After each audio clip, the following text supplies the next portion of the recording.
శుక్లాం బ్రహ్మ విచారసార పరమాద్యాం జగద్వ్యాపినీం వీణా పుస్తకధారిణీం అభయదాం జాడ్యాంధకారాపహాం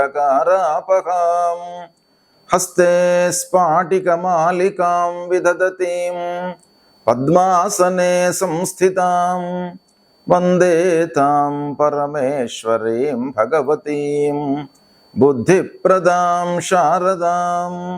శ్రీ మహాగణాధిపతయే నమః. శ్రీ మహాసరస్వత్యై నమః. శ్రీ గురుభ్యో నమః.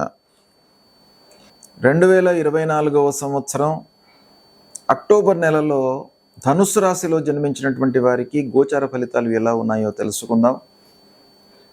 ధనుస్సు రాశి వారికి ముందుగా సూర్య భగవానుడు అనుకూలంగా ఉన్నాడు.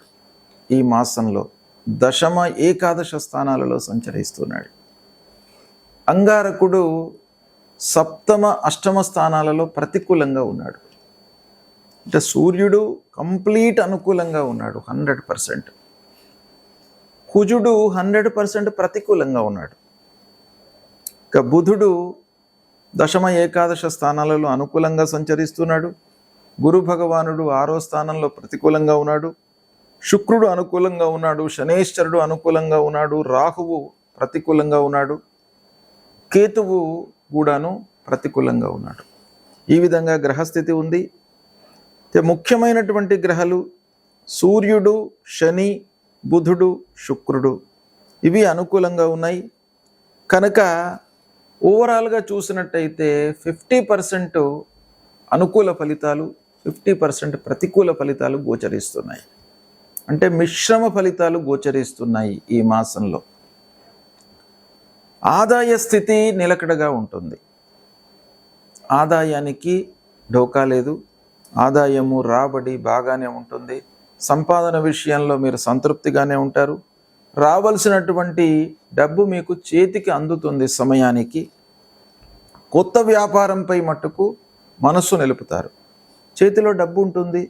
కొత్త పని చేయాలనేటువంటి ఒక కోరిక మనస్సు లోపల సహజంగా ఎవరికైనా కూడా ఉద్భవిస్తుంది. అలాంటి ఆలోచనలు వస్తాయి. అయితే మీరు కొంత జాగ్రత్తగా, గురు రాహువులు ప్రతికూలంగా ఉన్నారు కాబట్టి కొంత ఆలోచించి పెట్టుబడులు పెట్టినట్టయితే మీకు కలిసి వస్తుంది. భార్యా పిల్లలతో సంతృప్తిగా ఉంటారు. వ్యాపారము ఓవరాల్గా లాభసాటిగానే కొనసాగుతుంది. చేతిలో ఉన్న వ్యాపారము ఫ్లరిష్ అవుతుంది. ఇంకా మీరు ద్విగుణీకృతమైనటువంటి లాభము చేతిలో ఉన్న వ్యాపారం ద్వారానే మీరు పొందే అవకాశాలు ఉన్నాయి. రాజకీయపరమైనటువంటి పనులు మీకు కలిసి వస్తాయి. పనులు పూర్తి అవుతాయి. రాజకీయంలో ఉన్నటువంటి వారికి కూడాను ఈ మాసం కొంత అనుకూలంగా ఉంది. పనులు కలిసి వస్తాయి. కార్యకర్తలతో మీకు స్నేహభావం పెరుగుతుంది. రాజకీయంలో అధినాయకులతో కూడాను మీకు మంచి మాటలు ఉంటాయి.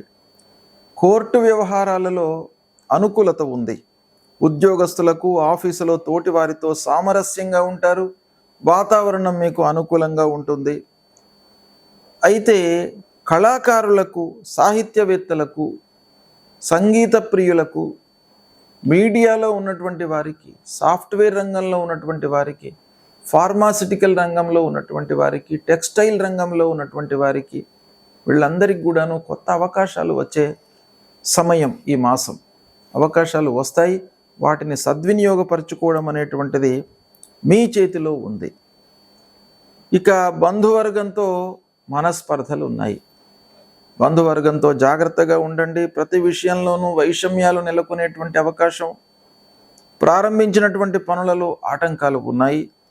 శుభకార్యాల విషయంలో ఆర్థిక స్థితి అనుకూలంగా ఉన్నప్పటికీ సరి అయిన సంబంధాలు దొరకకపోవడంతో, మనకు సూటబుల్ మ్యాచెస్ దొరకకపోవడంతో అమ్మాయి వివాహమే కానివ్వండి, మీ అబ్బాయి వివాహమే కానివ్వండి, కొంత ఆలస్యం అందులో జరిగే అవకాశాలు ఉన్నాయి. ఇక ప్రయాణాలలో ఆటంకాలు గోచరిస్తున్నాయి. తీర్థయాత్రలు చేయడంపై మనసు నిలుపుతారు. దేవతా గురుభక్తి పెరుగుతుంది. ఈ విధంగా మీకు ఫలితాలు ఉన్నాయి. అయితే ధనుస్సు రాశి వారికి ఫలితాలు ఈ విధంగా ఉన్నప్పటికీ ఏ గ్రహాలు బాగా లేవు, ఏ గ్రహాల మూలకంగా మనకు అనర్థము ప్రతికూలము జరుగుతుంది అనే విషయాన్ని మనం చూసినట్టయితే ముఖ్యంగా 6వ స్థానంలో బృహస్పతి సంచరిస్తున్నాడు. ఈ 6వ స్థానంలో బృహస్పతి సంచరించడము ప్రతికూలం కనుక గురు ప్రీత్యర్థమై మీరు పరిహారం చేసుకోవాలి.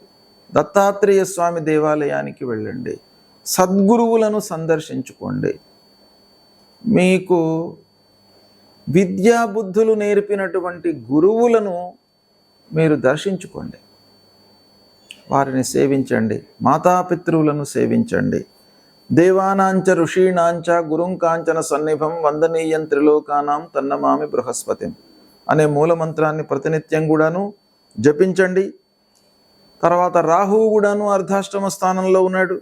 రాహు ప్రీత్యర్థమై అర్ధకాయం మహావీర్యం చంద్రాదిత్య విమర్దనం సింహికా గర్భ సంభూతం తం రాహుం ప్రణమామ్యహం అనేటువంటి ఈ మూలమంత్రాన్ని రాహు ప్రీత్యర్థమై ప్రతినిత్యం కూడాను చదువుకోండి. అమ్మవారిని సేవించండి. అమ్మవారిని సేవించినట్టయితే మీకు అన్నీ కూడాను అనుకూలిస్తాయి. మీ లోపల ధైర్య సాహసాలను పెంపొందించుతుంది అమ్మవారు. కాబట్టి అమ్మవారిని నమ్ముకోండి, తప్పకుండా మీకు మంచి ఫలితాలు కలుగుతాయి. ఇక కేతువు 10వ స్థానంలో ఉన్నాడు. వృత్తిపరమైనటువంటి ఆటంకాలు, వృత్తి లోపల ఇబ్బందులు కలిగే సూచనలు ఉన్నాయి. కాబట్టి విఘ్నేశ్వరుణ్ణి పూజించండి. 12 నామాలు, విఘ్నేశ్వరుడికి సంబంధించినటువంటి 12 నామాలు ఉంటాయి. వాటిని ప్రతినిత్యం కూడాను మీరు పఠించండి.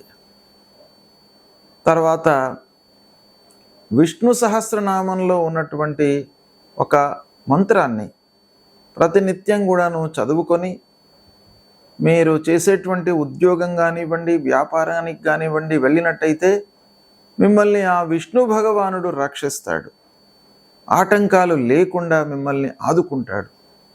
కాబట్టి వనమాలి గదీశారంగి శంకీ చక్రీ చ నందకి శ్రీమాన్ నారాయణోర్విష్ణు వాసుదేవోభిరక్షతు అనేటువంటి ఈ మూలమంత్రాన్ని మీరు ప్రతినిత్యం కూడాను చదువుకొని మీ కార్యకలాపాలకు వెళ్ళేటప్పుడు ఈ భగవంతుణ్ణి స్మరిస్తూ ఈ శ్లోకాన్ని ఉచ్చరిస్తూ మీరు వెళ్ళండి.